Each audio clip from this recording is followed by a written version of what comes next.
Hey friends.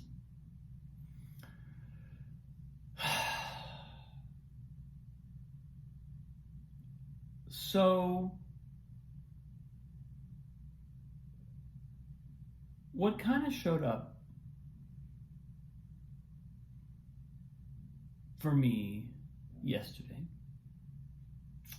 as I was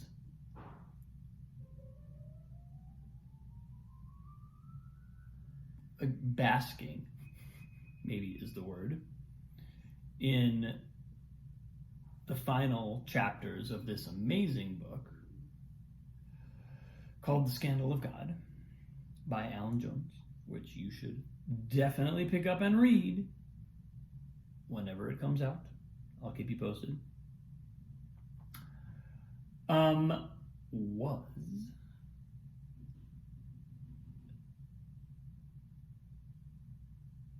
One of the things Alan is really, it's interesting to hear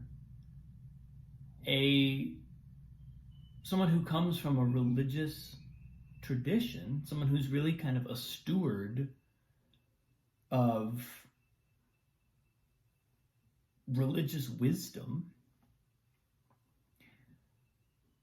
talk about the role of religion in a very contemporary way, with a full acknowledgement of contemporary context and a total not just openness, but I would say enthusiasm for the ways in which scientific advances and secular political social evolution have really reframed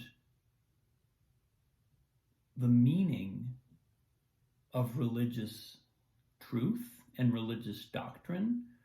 This is clearly somebody who has continued to evolve his own thinking and his own belief systems over time in a very kind of in the moment way, really continuously reevaluating what he believes and what he believes means. But at the same time, he is steeped in a religious tradition, and he's a sort of a griot of that tradition. He's someone who knows those narratives through and through, who has devoted his life to those narratives in many ways. And it's really interesting to listen to someone like that talk about the value of religion, the value of religious discourse, the value of religious doctrine, the value of what we kind of inherit from a centuries, millennia old tradition that remains of value today. And so I'm really pretty moved by it. I have to say, I'm really getting because I'm someone who's always had a sense that spirituality was central to my life. I mean, this post started with me talking about how putting meditation and a focus on the core essence of my being, how that practice and that discipline completely reframed my entire life and oriented everything else I do, and continues to do that. And this post was one early outgrowth of that, because I had a sense that by showing up every day and speaking from that place, that something of value might come from that. And I mean, I could not even have guessed that I would still be at it almost 2 years later, nor could I have really known just how incredibly valuable the practice would be of having at least one moment every day when I settle into that space of, for lack of a better word, spiritual essence, spiritual beingness, and speak from that place. So I'm an easy sell, right? I'm almost like preaching to the choir for somebody like Alan, because I'm gonna already be on board with what he's advocating, which is that there's a role for religious dialogue in the contemporary cultural landscape. Now, what is not so obvious is what the role that a tradition, a religious tradition, plays. That's less clear, and it's been less clear to me. It's not something that I've really wrestled with that much, because I've been kind of a spiritual picker and chooser. I spent time studying a number of different traditions. I've done a fair amount of reading, and then over the years I've had practices that sort of, it almost felt like they just organically rolled from one thing, a little bit of Buddhism, a little bit of Hinduism, the Ayurvedic kind of dosha, which isn't really necessarily a spiritual tradition, but it's like a part of the Hindu, certainly the Indian cultural, medical, physical, yogic tradition. A little Taoism, a fair amount of just like background Christianity, lots and lots of Western philosophy that draws on these various things. So I've just kind of always steeped myself in various spiritual traditions, and I've always had a sense that when I didn't like something, I would just not use it. I would just ignore it, and I have also had I think I've been willing to take something from Christianity maybe, and then notice that there are other things about Christianity that drive me absolutely bonkers and that make me want to jettison the entire tradition, but to kind of reserve judgment and to not throw out the baby with the bathwater. I think I've been pretty good about preserving the babies and then getting rid of the bathwater. Again, I'm not trying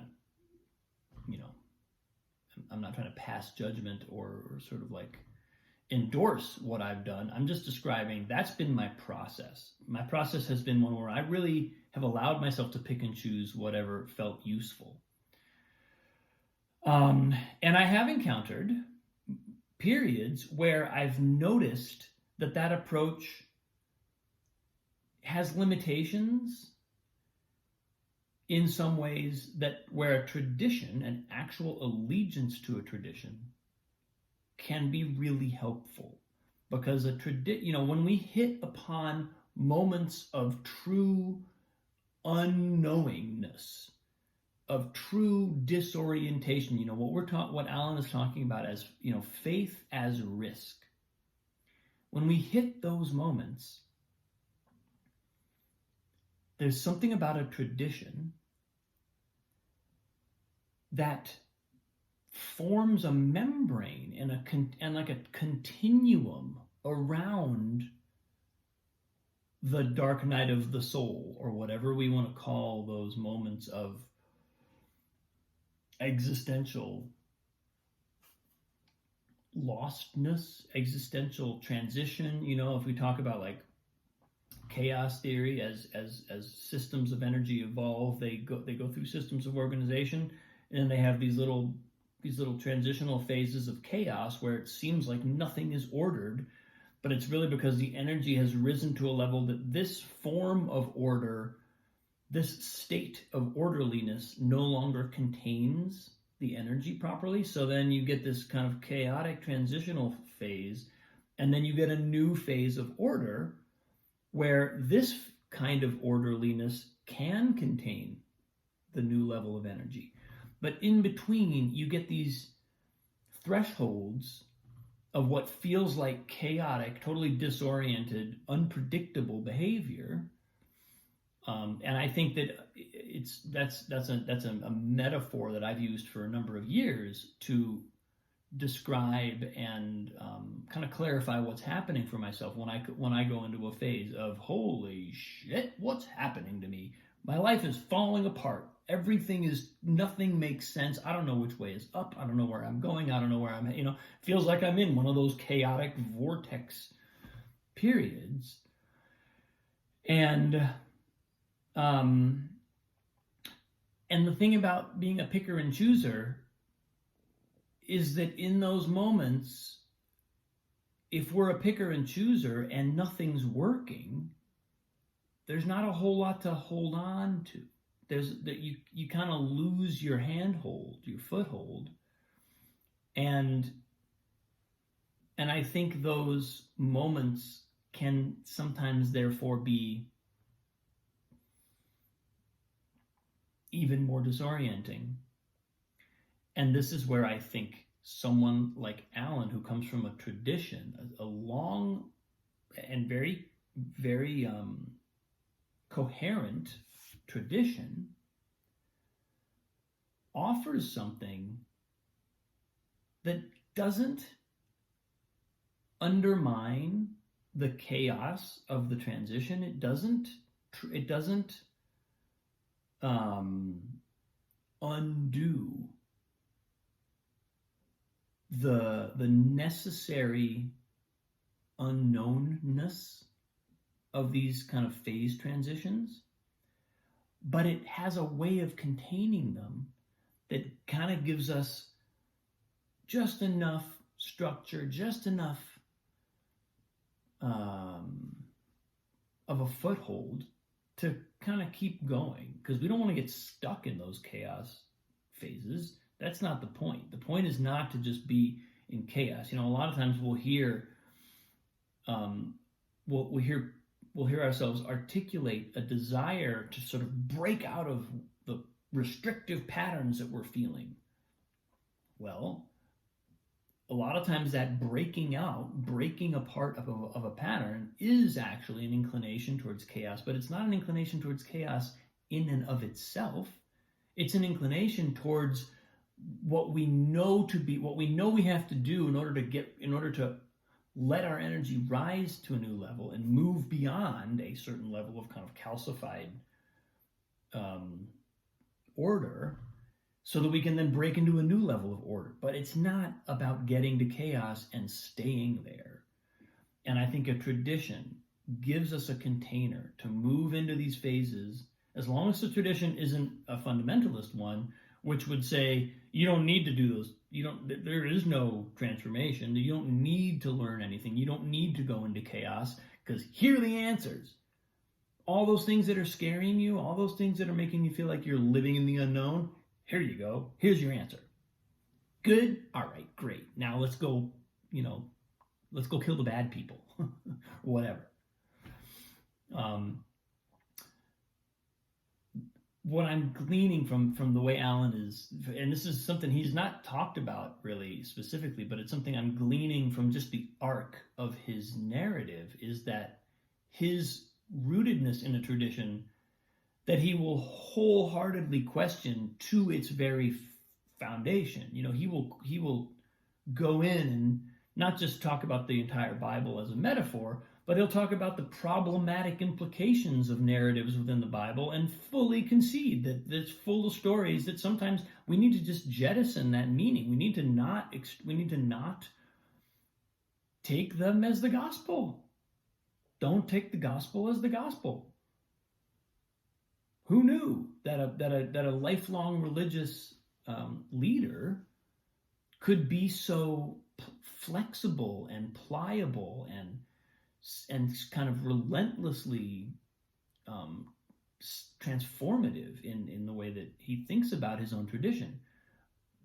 But given that that's the case, given that I'm watching someone do that, I'm also being reminded and sort of reintroduced to the value of tradition as a guiding force throughout what is inevitably a process that involves moments of total chaos, moments of total unknown, moments of total overwhelm. And so that's inspiring to see that there, what that role can really be and what is really being offered. that type